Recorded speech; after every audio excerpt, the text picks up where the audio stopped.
বীরভূমের সিউড়ির আলুন্দা গ্রামে এক নাবালিকাকে বিয়ের প্রতিশ্রুতি দিয়েও দীর্ঘদিন ধরে সহবাসের অভিযোগ উঠেছে এক যুবকের বিরুদ্ধে। অভিযুক্ত ওই যুবক নাবালিকা অন্তঃসত্ত্বা হয়ে পড়লে তাকে বিয়ে করতে অস্বীকার করে। এরপরই ওই নাবালিকার তরফে একটি অভিযোগ দায়ের করা হয় সিউড়ি থানায়। সিউড়ি থানার পক্ষ থেকে অভিযোগপত্র পাওয়ার পরে ওই যুবককে গ্রেপ্তার করা হয়েছে। আজ তাকে আদালতে তোলা হবে। পরে অন্তঃসত্ত্বা নাবালিকা মেয়ে এবং তার গর্ভস্থ সন্তানের কথা ভেবে বিয়ের প্রস্তাব দেওয়া হয় ওই যুবককে এবং বিচারক তাতে সম্মতি দিলে আজ সিউড়ি আদালতে তাদের বিবাহ সম্পন্ন হয়। অপরদিকে অভিযুক্ত যুবককে 2000 টাকার বন্ডে জামিন দেয় বিচারক। বর্তমানে মেয়েটি 8 মাসের অন্তঃসত্ত্বা বলে দাবি করেছে। সিউড়ি আদালতের আইনজীবী রঞ্জিত গাঙ্গুলি জানান, মুসলিম আইন অনুযায়ী 15 বছর বয়স থেকে মেয়েদের বিবাহ দেওয়া যায়। সেই আইন অনুযায়ী এদিন নাবালিকা হওয়ার সত্ত্বেও সিউড়ি আদালতে বিয়ে হয়েছে ওই নাবালিকা মেয়ের সাথে ওই যুবকের। প্রেম করতে না, সালাম করে প্রেম করতাম।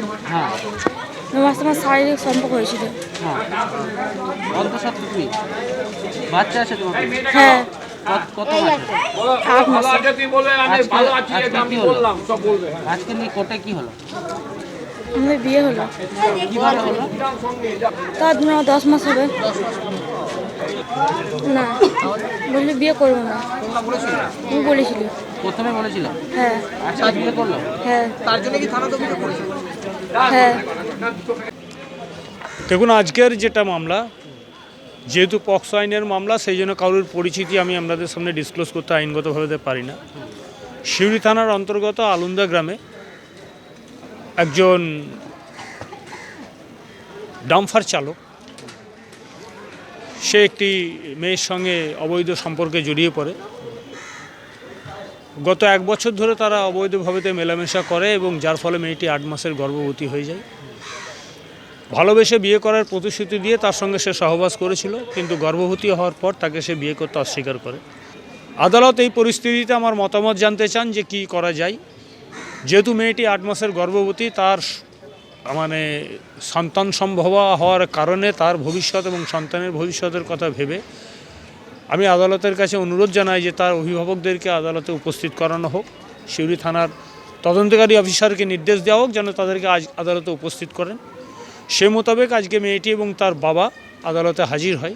যেহেতু মেয়েটির মা মৃত, আমি তাদের সঙ্গে ব্যক্তিগতভাবে কথা বলি, আলাদা করে ঘরে নিয়ে গিয়ে তাদের সঙ্গে কথা বলার পর তারাও এই বিয়ে করতে রাজি হয়।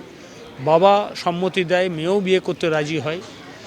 উভয়ের পরিবারের সঙ্গে কথা বলার পর আমি আদালতকে জানাই যে এদের মধ্যে বিবাহ হওয়ার সম্ভাবনা রয়েছে, উভয়েই রাজি। তখন আদালত আমাকে বিবাহের উপযুক্ত ব্যবস্থা নেওয়ার জন্য নির্দেশ দেন।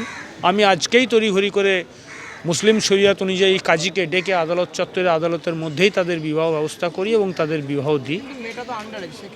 মুসলিম শরিয়াত অনুযায়ী একটি মেয়ে 14 থেকে 15 বছর বয়সেও সে বিয়ে করতে পারে, এটা পার্সোনাল ল অনুযায়ী।